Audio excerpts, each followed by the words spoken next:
And now, Jalen and Jacoby. Jalen Rose, the Los Angeles Lakers revealed the championship banner. Will they get another one at the end of this season? That's a beautiful scene. Great to see AD and LeBron and Jeannie Buss and the family, Lakers Nation, enjoying their 17th championship to tie the Celtics. That's as close as you'll get to a championship. Let's start the show.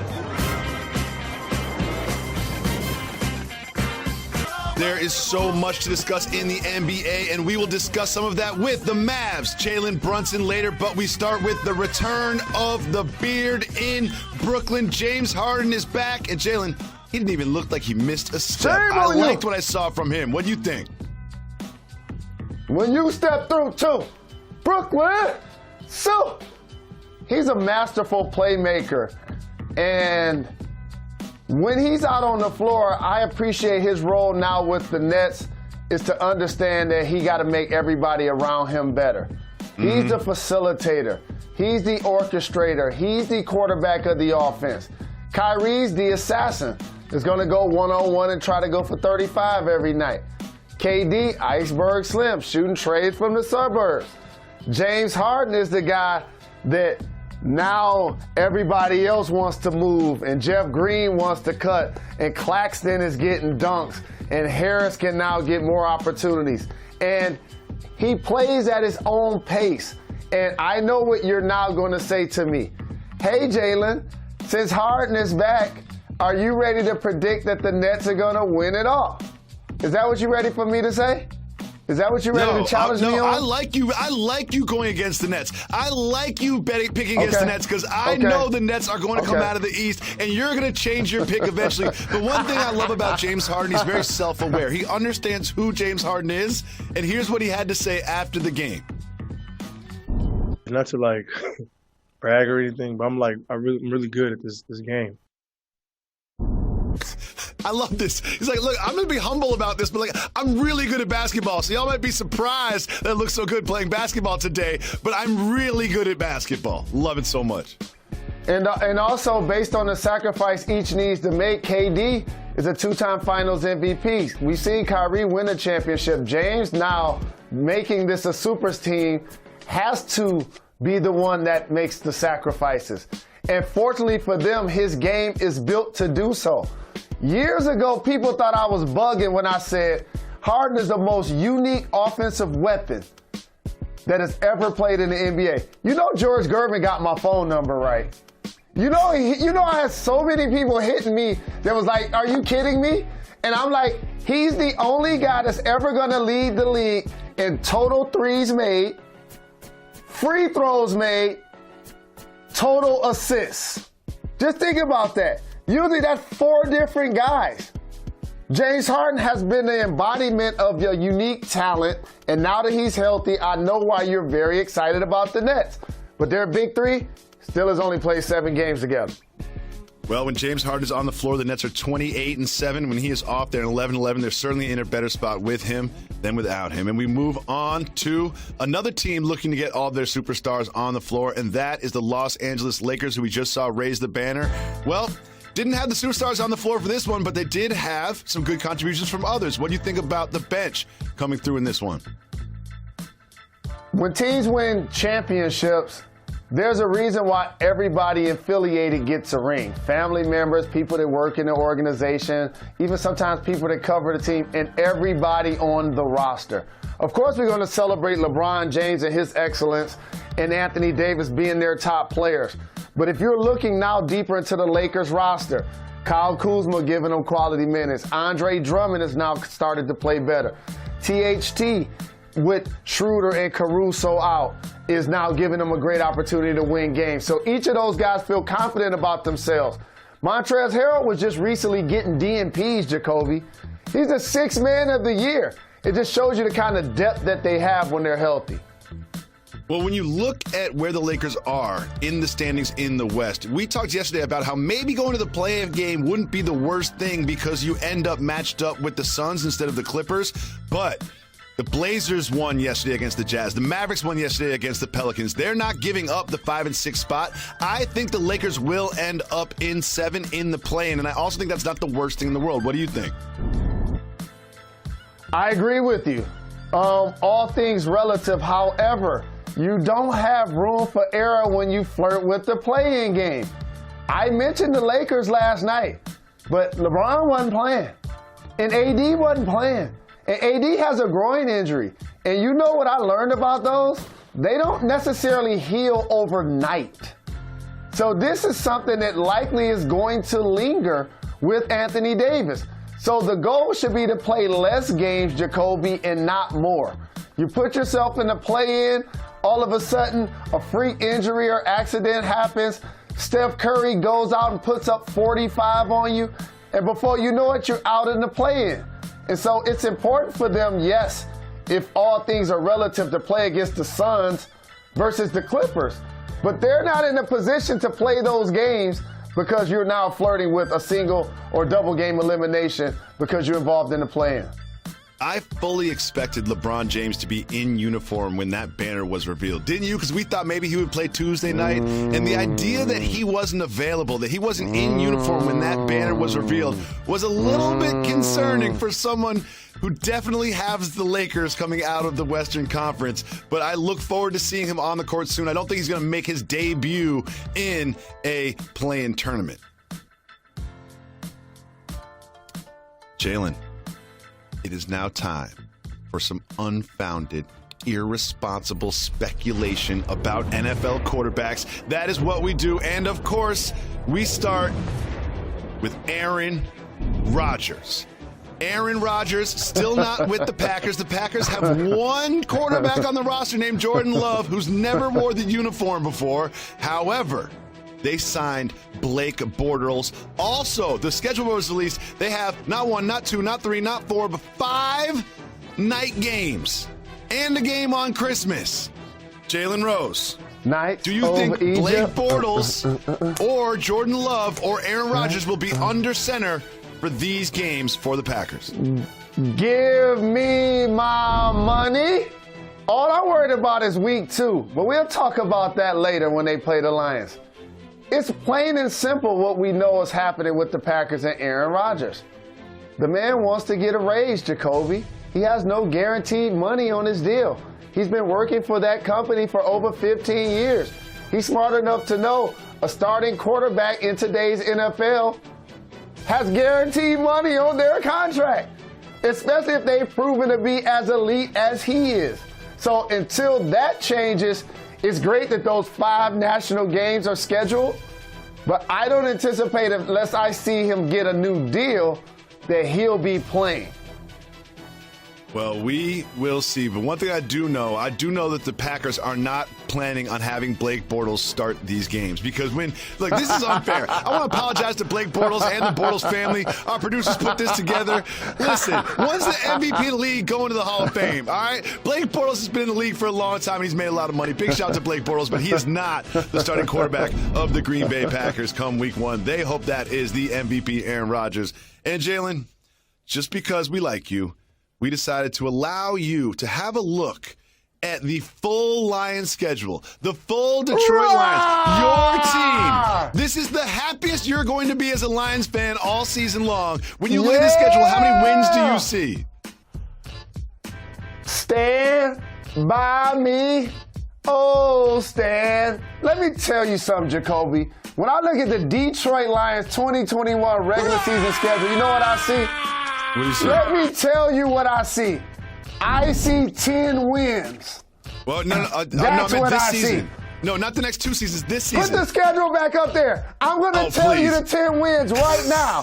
Put the schedule back up there. I see 10 wins for my Lions. We going to San Fran and we getting week 1. We bite kneecaps right from the beginning. We're not playing those games. Week 2, now we get a chance to play on national without Aaron Rodgers. That's a win. Oh, stop Lamar, it. that's going to be trouble, trouble, trouble. Week Jalen, 4 I'm not going to at allow the you to finish Bears. this exercise. Justin I'm not Fields going to allow ain't you going to to be finish for starting your yet. own good. For your own good. We don't have to go through every game. Justin There's Fields no ain't gonna be chance playing yet. they get 10 wins. They'll be underdogs in every single one of those games. Seriously, every single game. There's not a single game on there that I see that'd be like the Lions will be favorite. They will not be favored in any of these games the entire season long. The entire season long. We're going to beat the Bengals. Do you know what they are going to lead the league in, though, Jalen Rose? They are going to lead the league We're going to beat the Vikings twice. In bitten kneecaps. They're going to lead the league in We're bitten going to kneecaps. get up, and on the way up, we're going to bite a kneecap off. Wait, I'm sorry, Coach Dan Campbell, what are you guys going to do? We're going to get up, and on the way up, we're going to bite a kneecap off. They're going to lead the league in bitten kneecaps. Let me teach you something about the greatness of the Detroit Lions this year. See, I'm from the city, born and raised, 313. The trenches is when the game is won. Do you know that we got the best center in football? Did you know that?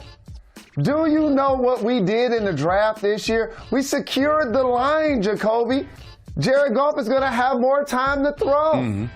Our running backs are going to have more holes to run through. So when Aaron Donald, we going to block him. We going to block Khalil Mack twice this year. 10 wins, dog. We got the best line in football. We got the best line in Detroit. 10 wins. I'm going to save Jalen from himself. We're going to end this segment because we have another Jalen joining the program.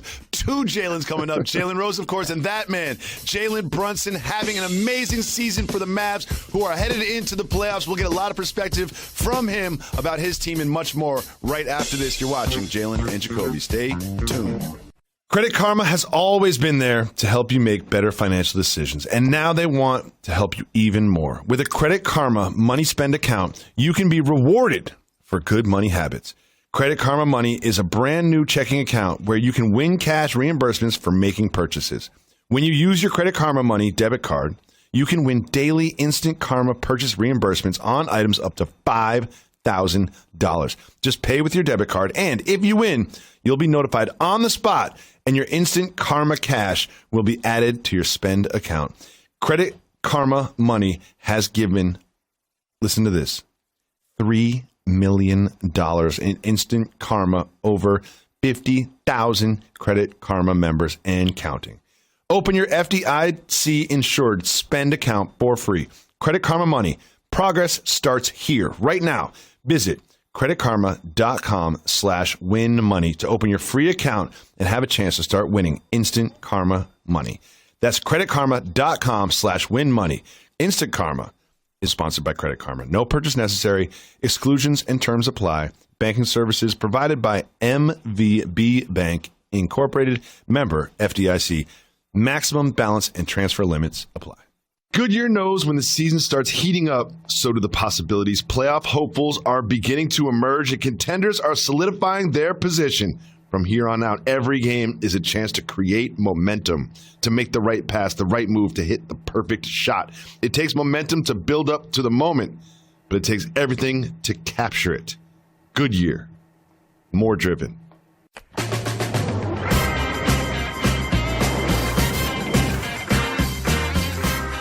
Coming to you live above the Heineken River Deck here in Pier 17 in New York City. Welcome back to Jalen and Jacoby. Jalen on the show right now is someone named Jalen I'm actually excited to talk to. There he is right there, the Mavs, Jalen Brunson. Thank you so much for joining the show.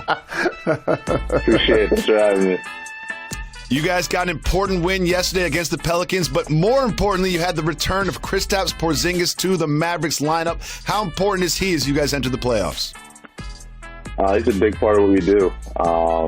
He's just a force inside on offense and defense. And then him being back last night gave us a little juice, and so we're happy to have him for playoffs. Luka dropped another 30 last night. He been out there killing at an all-NBA level. What is it like to play with him, and what do you believe makes his game so special? I think the best part about his game is his pace. You can't be sped up. He can make decisions. He just slows the game down, and then he can pick it up whenever. He's, like you say, he's so dynamic. He can do a lot of things with the ball, and he can make his teammates better. You know, Jalen Rose usually takes us behind the curtain and into the locker room, but we want Jalen Brunson to do it now. There's been some reports about some tension between Luka and KP, and Mark Cuban addressed it. What's really going on in that Mavs locker room? We have some great chemistry, honestly. There's a lot of stuff that's said on the outside, but I think we've done a good job of keeping everything in-house. We don't really worry about what's happening on the outside. We've been really just on the same page. And we talk things through and everything that we need to. But our chemistry is growing right now. It's getting better, and we're just excited to be in the position we're in. I don't mean to expose one of your trade secrets, but you're one of the best finishers on drives in the entire NBA. At your size, what is it like to play at that pace, kind of like you said with Luka, but also be able to get buckets with the best of them in the league? Just trying to find ways to be me. I've always had to try and fit in, and I'm not trying to slow down anytime soon. So I kind of figured out how to play with Luka. He's obviously going to dominate the ball, make a lot of plays, and make a lot of decisions. So I just got to find ways to be efficient and be effective at the same time. Well, Matt, your team has consistently climbed up the standings, and when you guys were at the 7th spot, there were some complaints about the play-in tournament, but now you guys seem like you're safely on the outside of that. How do you feel about the play-in tournament for the league moving forward decades? I think it's great for fans. I think it's great for fans and how they'll be able to really enjoy that 1 or 2 game playoff type atmosphere. But for the players, probably the complete opposite. Now, we've played this year 72 games, so going forward, playing 82 games and having 1 or 2 games decide your fate, it might not be the best thing for the players' perspective. But for the fans, I think it's great. Kobe Bryant, the late great, will be inducted into the Hall of Fame this weekend. You recently posted some pictures about you and his relationship. Can you let us know about how you and Kobe had your relationship and how it affected your career? I think Kobe had a great relationship with my parents, first and foremost. My mom and Kobe were teammates in college at Temple University, roommates. My dad obviously played with Kobe in the summer times in Philly and things like that. So their relationship's there. Kobe, and actually that picture right there, he actually gave me his Christmas Day shoes in Chicago. So he's had a big impact on my career. He's I think most importantly, has affected my family in ways that no one can probably deem possible. So he's a force in my family, and he always will be. Well, I'm glad you brought up Philly because the schedules came out yesterday. I know you looked at that Eagles schedule. Now we got Jalen Rose here, Jalen Brunson here. But how do you feel about Jalen Hurts and your Eagles heading into this season? I'm excited. I think we have a lot of potential. Jalen Hurts, especially with the new draft pick, Devontae, I'm excited. I know Dallas fans are not going to like me for saying this, but I mean, I'm an Eagles fan till I die. That's my first love right there. Talk further about your disdain for the Cowboys. You recently said you'd rather scrape your teeth against concrete before you root for the Cowboys. Yeah, I mean that wholeheartedly, to the soul. I mean that. That's one. It's against my religion. Why do man. you hate the Cowboys so much? Why in particular do you hate the Cowboys so much? Philly Dallas rivalry. You can't. It's not in your religion, man. You cannot like the Cowboys. That doesn't mean I don't have respect for them, but as a fan of Philly, I can't roll with that. Well, we're so happy you took the time to join us on the show. We look forward to you dominating in these playoffs as you've had a great Thanks season. a lot. Look forward Keep to balling. watching you continue it. Thank you. I appreciate you guys. Thank you so much. Appreciate it. We'll be back with Thanks a much lot. more. Appreciate the love. Stay tuned. You're watching Jalen and Jacoby. Do you own or rent your home? Sure you do. And I bet it can be hard work. You know it's easy? Bundling policies with Geico. Geico makes it easy to bundle your homeowners or renters insurance along with your auto policy. It's a good thing, too, because you already have so much to do around your home. Go to geico.com, get a quote, and see how much you could save. It's Geico easy. Visit geico.com today. That's geico.com. This Friday night, 9:30 on ESPN, it is the Pelicans taking on the Warriors. Welcome back to Jalen and Jacoby. I want to thank Jalen Brunson for coming through. You can always get exclusive content with our guests when you listen to the podcast. Jalen, last night the Celtics needed a win. You thought, they're going to play the Cavs? No problem. Guaranteed W. The Celtics lost to the Cleveland Cavaliers, who are tanking. Jalen, what does this tell you about the Celtics' attitude and approach to the game right now? Before Jaylen Brown got hurt, I told you that they were going to be a first-round exit. Now they're playing like a team that has quit on Brad Stevens, that isn't really enthusiastic about even participating in the play-in. That's what I see. And I hope they turn it around if and when that opportunity presents itself. But that was a Kevin Love showcase game. It was a Kevin Love showcase game. What do you mean by that? This offseason, you're going to hear rumblings about where he's going to end up. And then we're going to reference this night again if and when the Celtics get mentioned. Stay tuned. Well, Jalen, there's some good news and some bad news for New York Knicks and New York Knicks fans. The good news, they clinched the playoff spot. First time since 2003, they clinched a playoff spot. And as someone who jumped on the Knicks bandwagon, I do have to say this. The number 6 seed is very different than the number 5 seed this year, okay? You can clinch a playoff spot, but if that first round is against the Bucks, it is very different than that first round being against the Heat or the Hawks. I am very confident in the Knicks' ability to get to a Game 5 against the Heat or the Hawks. Not that confident in their ability to get to a Game 5 against the Bucks. I'm proud of you, my brother, that you invented words in the sports vernacular like stretch mark 5 and die easy fan. But you're just taking it way too far. You're off the Knicks already? At least let the season end. I'm a root for the Knicks. I want them to win. Predicting that they're gonna lose? We always say success is a function of realistic expectations. And realistic expectations in a 7-game series against the Bucks are to get one win and go 5 games. Anything above that is all good. Jalen, we have some news breaking in the NBA. The NBA has named a social justice award after Kareem Abdul-Jabbar. It will be awarded to the player that has, in their mind, done the most in the fight against inequality. How do you feel about that? Go ooh and ah when I jump in my car. People treat me like Kareem Abdul-Jabbar. Legend. Okay? Holy Grail. Icon.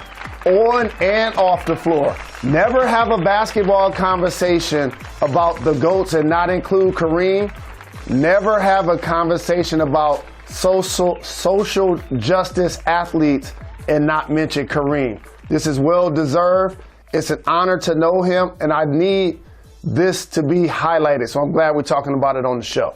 We always say we give the people what they want. Part of that is doing exclusive podcast content with our guest. Joining us right now is Mavs guard Jalen Brunson. Now, Jalen, Jalen Rose and I watch all the games on League Pass, and we cover the league, so we've been known about you, but you've had somewhat of a breakout season. What does it feel like to have people sort of like discover you this season, and you've been in the league getting buckets for a long time?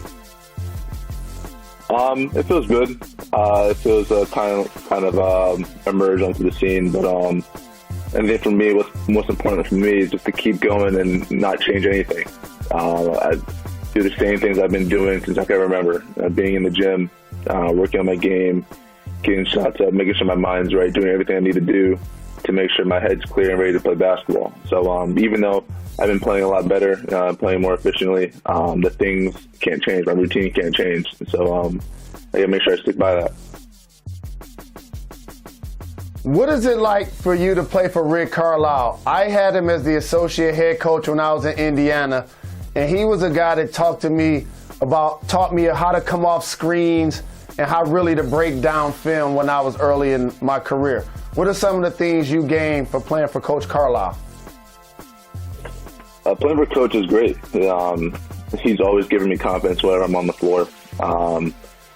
He's allowed me to make, allowed me to be able to make plays for myself and for others.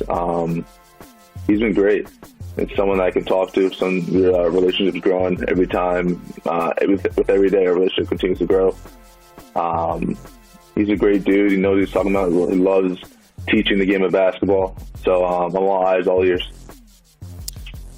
So I have a very simple question I need you to answer. Why does everyone love Boban so much? Boban, he's a character. Yeah, he's a character. He's I can't put it why people love him so much, but I know that he's a personable guy. And that everyone sees Boban and they see this big 7-foot, goofball who loves to play around, have fun. Now he's a great teammate. He's just one dude who always has a smile on his face. So you see something like that, that's why everyone loves him.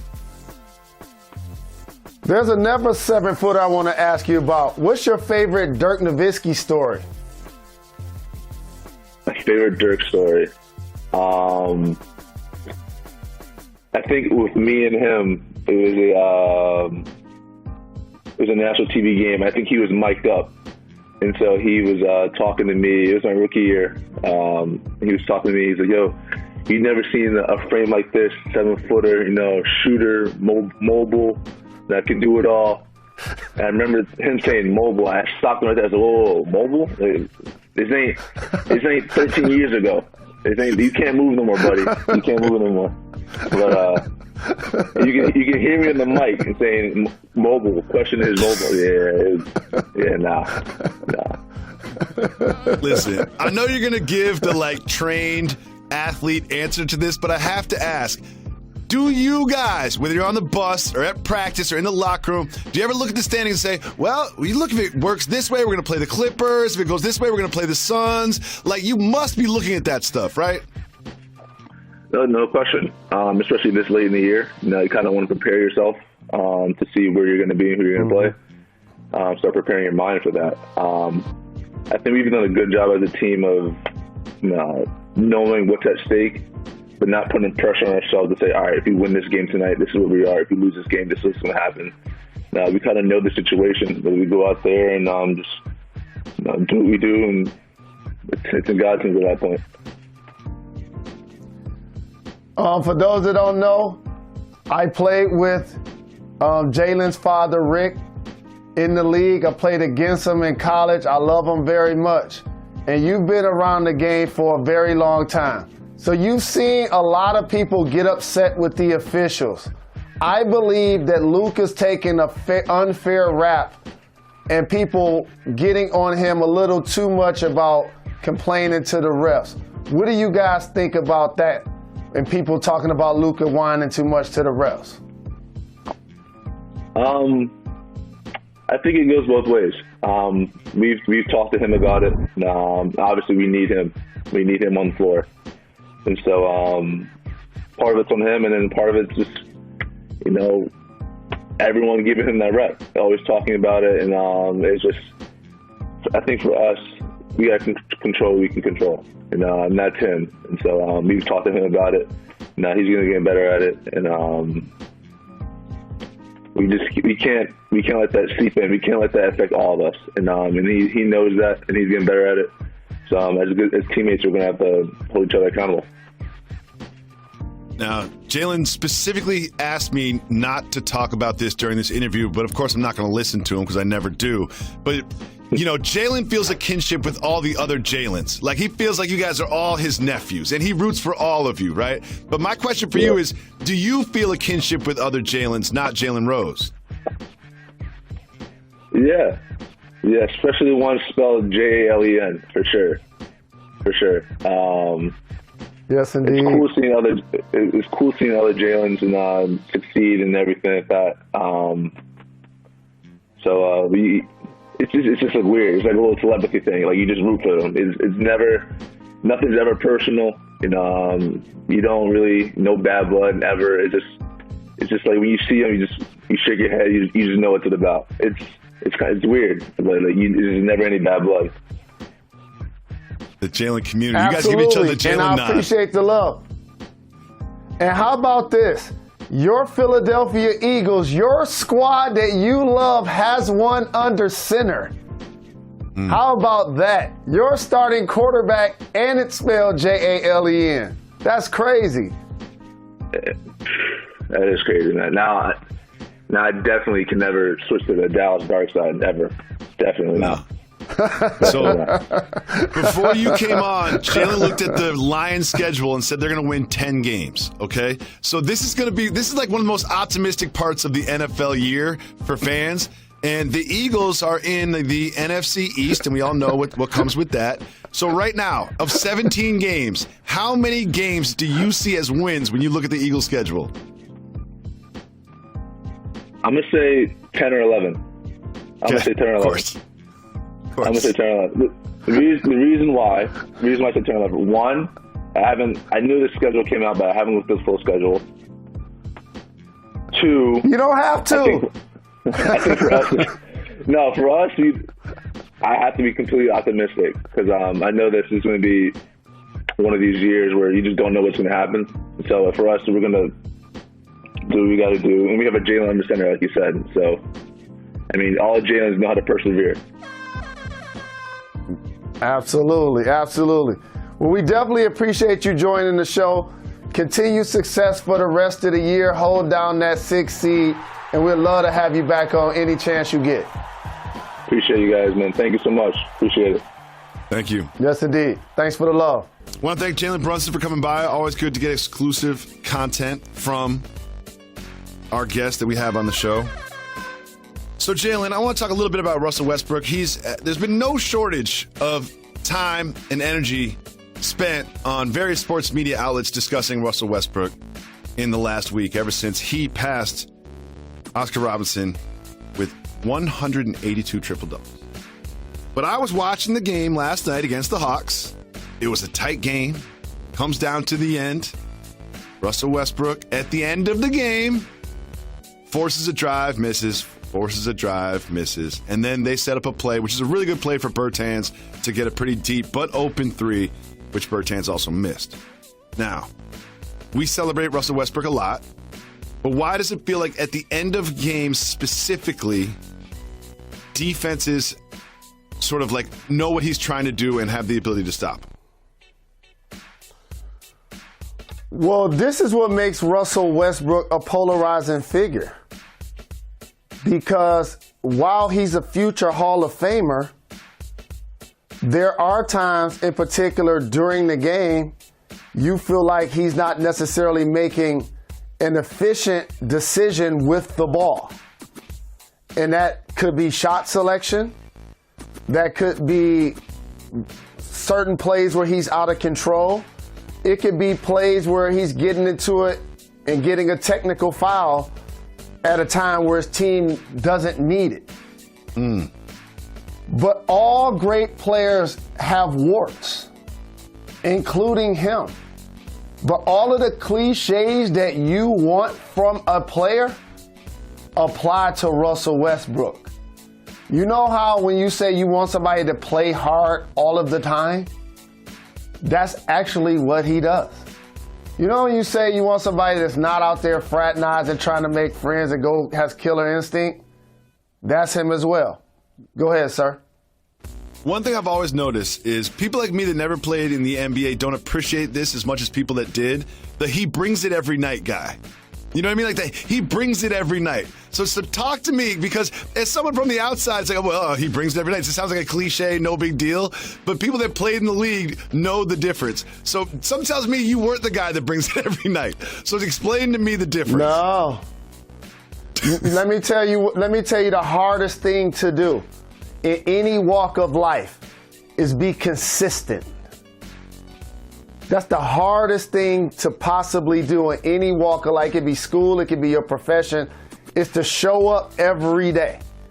Jalen and Jacoby don't have backups because we show up every day.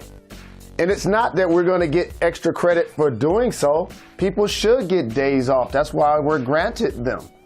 It's just that we've made up in our mind that we want to show up every day and give the people what they want. That's what Russell Westbrook does. Here's the best compliment I can pay him. He plays like they're not keeping score.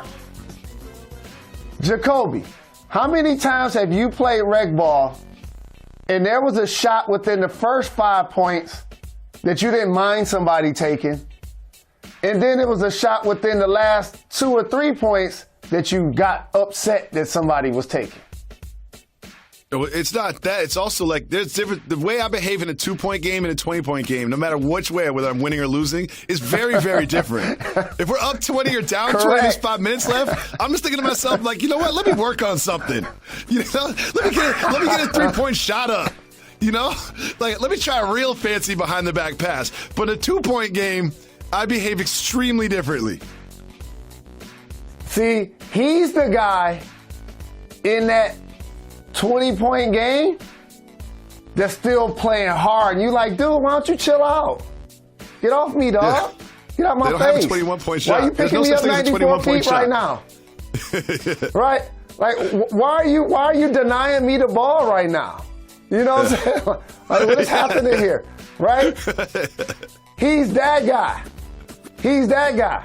And so whether it's 2 minutes into the game or 2 minutes remaining in the game, if he feels like dribbling across half court and do a pogo stick jump shot from 3, he's going to do it.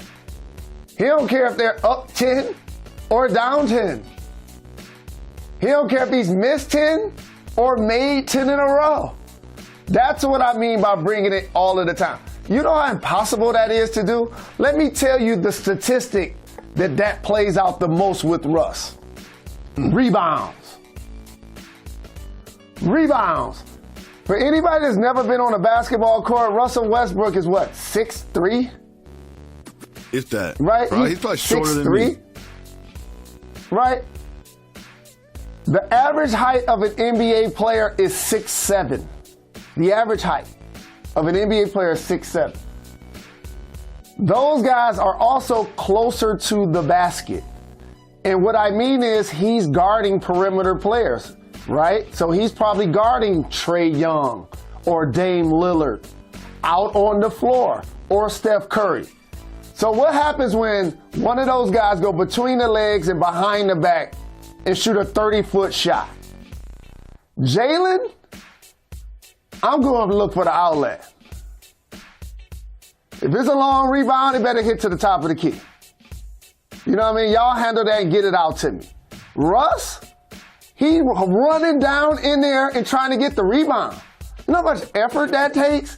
And then, like a blur, is pushing the ball up the floor in a broken floor situation. Like, you know how tired somebody would be? When we say, like, Jalen Brunson brought up how Luka never gets sped up. And we talk about how James Harden never gets sped up. You know why that's the case besides the fact that they have great court sense and they're smart players? It's because they're not fast. It's because they're not fast. Right? So how can Luka get sped up? He's not fast. Like, Russell Westbrook is probably him and De'Aaron Fox. Like, I don't want to forget somebody.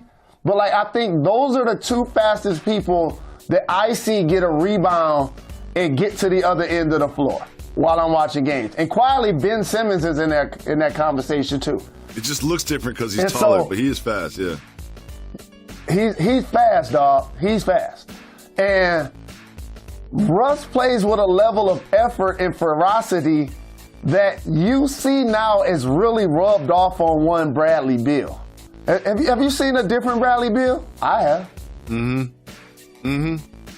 Right. Like you seen a different Bradley Beal, right?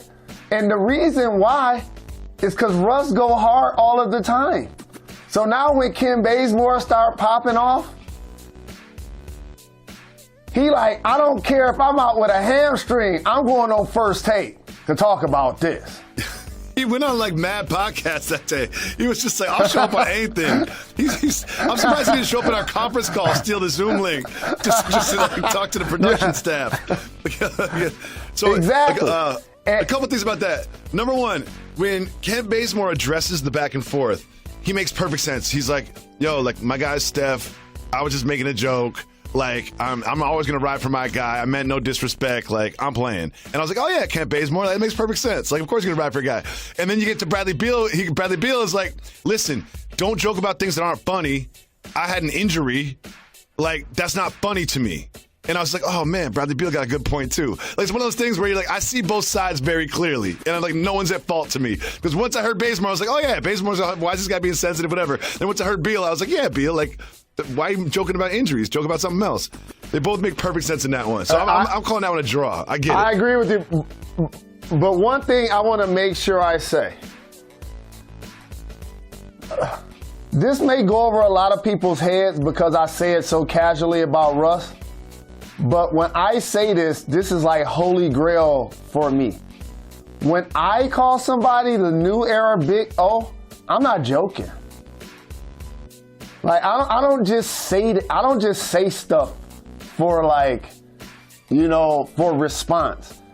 I never thought somebody would pass the Big O, dog.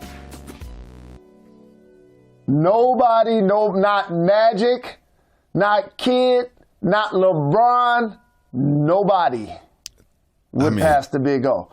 For a human being to have 182 triple-doubles, do you know the kind of effort that you have to play with to get supersized triple-doubles? Like, Jacoby don't like the 10, 10, and 10 guys. Kid and LeBron played in the league a long time. Like, Kid and LeBron, I mean, LeBron's still going, but Kid and LeBron played in the league in a long time and didn't even challenge that record. Here's another way I want you to think about it. Each player that's an all-time great have special attributes. So let me take today's game, for example, like just to show you like a parallel of guards even. You rarely see Steph Curry get 10 rebounds. Oh, no. Like, I would probably think that's happened maybe 5 times ever. 7 times, I don't know this. Overtime game, a couple long ones bounce to him. Someone taps one to him or something like that. Like, flukish. Like, he's not boxing out. And just so you know, him and Russell Westbrook are the same height. Now, when you watch them play, now just think about this. Steph, feathery touch, shooting from half court, finishing, jumping off both feet, doing things we've never seen a player do. He and Russell Westbrook are the same height. How about another guy like a Dame, right? 10 rebounds? 10 rebounds.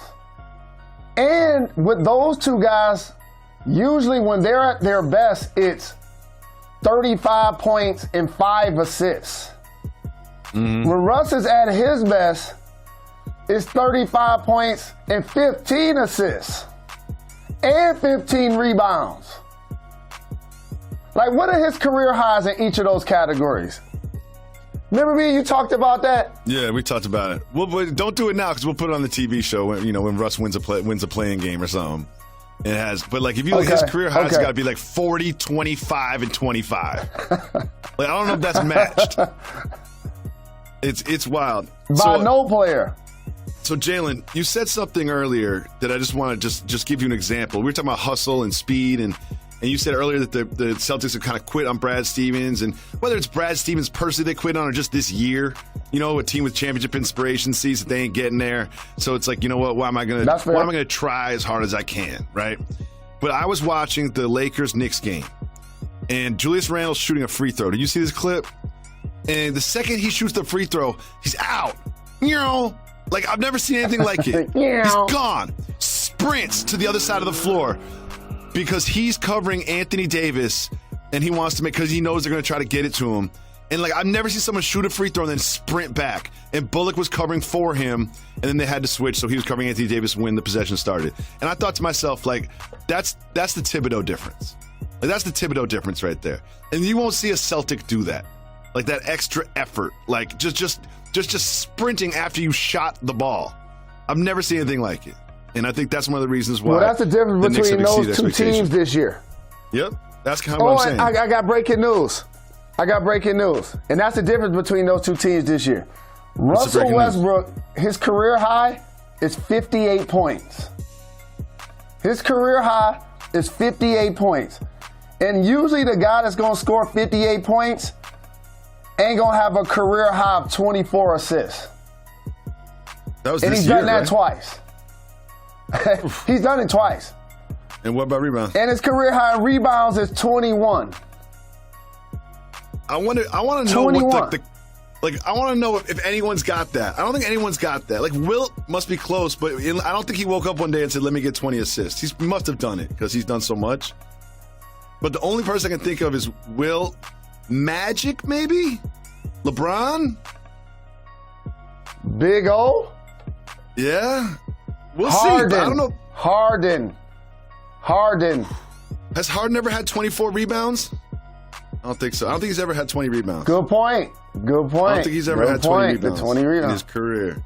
It takes a special player to do that. And all the people that we're talking about are taller than Russell Westbrook.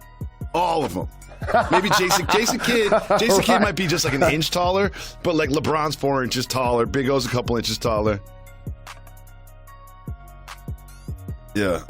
So I've got the don't get fired topic of the day that I don't even want to discuss too much, but I just feel like when the Deshaun Watson thing blew up, we talked about it every day. We had all these details, all these articles are coming out, and then it just disappears. It just disappears. All of a sudden, we're talking about Aaron Rodgers every day. Deshaun Watson, one of the top 5 quarterbacks in the league, decided he wanted to trade. He's in a court case. He's been accused by 22 women of sexual misconduct. The NFL is investigating. The police are investigating. The court case is pending, yet no one is talking about it. And I understand why no one's talking about it, because it's not fun to talk about, and it's icky. And it's a he said, she said, and we really don't even understand it. But there is an update. The lawyer who represents many of the accusers, not all, but many of the accusers, says that there will be no settlement. There are some rumors about a potential settlement. Those were just rumors, though. And he also said that 4 of his clients have met with the NFL investigators but expressed concern about the way the league is handling the probe. Quote, some of the women did not feel like they were being respected during the NFL investigation. And it's just something that I wanted to just put out there because I'm not going to act like this didn't happen because it's not fun to talk about. And something tells me that this is going to resolve itself one way or the other, but I do not see Deshaun Watson getting traded amongst all this. I do not see this investigation ending anytime soon, and it feels like a settlement would be something that Deshaun Watson might pursue, and this is part of the negotiation. Briefly, how do you feel, Mr. Rose? I feel like it's very slim chance that he's going to play for the Texans this year. And I don't believe he ever plays for the Texans again. Mm-hmm. As it relates to the actual court case and the charges, like you mentioned, it's going to get sorted. And the truth is going to express itself. And once it does, depending on if he's guilty of what he's being accused of, then the NFL and or the court system, if he's guilty, is going to punish him accordingly. Now, we got to get to a voicemail, but I would be remiss if I didn't lead our listeners to please look up the back and forth between the official Wingstop account and a huge miscommunication. Huge miscommunication on Twitter. I can't go into details, but please look that up. It is quite a thread to read. Someone in the social team in Wingstop is getting a talking to today. We want to talk to you, so please call 985-80-JALEN and leave us a message. Again, 985-80-JALEN. Leave us a message. We always love to hear from you, so please call that right now. Leave a message. We'll play it on the show just like this. Yo, what's up, Jalen and Jacoby? This is Emily. Shout out Reg the Ledge. Shout out the whole crew on the Jalen and Jacoby show. My question for y'all is, y'all been doing the show together for like 10 years. Anyone with a relationship that long, bump heads at times, even though y'all seem like y'all get along real well. So my question is, what's the biggest fight that y'all have gotten into? I mean, first of all, thank you for the call. We appreciate the love. Great question. But why are you trying to bring up old stuff, Emily? Wait, why are you trying to bring up old stuff, Emily? like, remember when y'all were really mad at each other? Let's just relive that on wax for everyone to listen to. But I'll say this is that we always have had our tense conversations, but we've never not messed with each other. You know what I mean? We me and my wife have been together an argument like that, yeah. Yeah, me and my wife have been together for, I think, 19 years now, and we never broke up. You know what I mean? So I'll say it's like that. Like, I'm sure we bumped heads, but we Good never point. broke up. It was never like, I'm not doing a show with you no more, or I'm out. It's like that. Like, Yeah, you know, some or couples I'm not be breaking texting up. him, or I'm not calling him. Yeah. Like some couples break up like every 6 months, or we're separated right now. Like me and my wife never done that, and me and Jalen Rose, my brother, have never done that.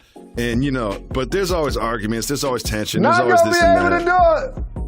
But you know, but I'm sure. I think you know, what happens in true friendships, and you just described it in relationships, what happens is the ability to communicate honestly and not take it personal. Like, look at each other and know that the person truly got love for you. So if they're saying something to you, it's not because they're trying to diss you. It's because they're your friend and they're trying to challenge you. And it takes a lot of maturity, and it takes a lot of trust to earn that from somebody. And I think since we've earned that from each other, there's no reason to argue about anything, because you're gonna keep your stance and your thoughts and your opinions. And if I make a good point, you'd be like, all right, I'll consider it. But you ain't gonna take it personal for me making a suggestion, and or vice versa. So Emily, I'm not going to fall for that trap, but I do have a good Jalen Jacoby memory that's just sort of like shows how far we've come, because chemistry doesn't come in a can. Like, relationships are a function of time spent a lot of the time. You know, like, it's just a function of time spent. And I remember I was thinking, Well said. I played pickup, and I remember, man, I used to be good at this game, because I used to be good at basketball. I'm not good at basketball anymore. And I was thinking about when I was good. And one time I was playing at that fancy ass Equinox on Sepulveda. And like, this one dude asked me, he's like, you must have played college. Like, where do you play college? I was like, dude, I was like the fourth option on my high school team. You know what I mean? Like I didn't play college. I was just having a good day. And I was like, oh yeah, I played with Jalen there one time. And I remember the time when I played with you, it was early on in our podcast, probably like year 1, year 2. And I didn't like text you like, oh, do you want to play ball? Like, I bumped into you in the locker room. And I was like, oh, hey, what up? And it was like, oh, hey, surprising to see you. And we ended up being on the same team and playing together. And I remember thinking to myself, like, that was like when we weren't like texting each other, hanging out, or making plans outside of doing the pod. You know what I mean? And I was thinking to myself, just like in that memory that was just led from me being bad at basketball that somehow got me here. I was like, yo, like we used to like not be buddies. You know what I mean? And it just takes years and time spent and things to happen over time. And that's why I think that that it's nice to be doing this for 10 years with somebody. And that's some of the reasons for our success. Absolutely. Thank you for the call, Emily. We appreciate the love. Tell a friend to check us out every day at 2 p.m. And don't hesitate to reach out for any advice about anything, relationships, anything. Your brother's got your back. Call 985-80-JALEN. But I do want to say one thing about that memory is I wish I was hanging out with that Jalen like I'm hanging out with this Jalen, because that Jalen was so much more fun. That Jalen was so much more irresponsible and less mature, going to nightclubs and popping up on TMZ and stuff. Like, that Jalen was fun. I miss that Jalen. Getting in trouble. Yeah, I'm don't get in washed trouble now. no more. I'm a founder of a school. Got kids in college. Yeah. You're like a role model now. You're an activist. You used to just act a fool. Now you're an activist. We'll be back with more tomorrow. Why is that, Jalen Rose?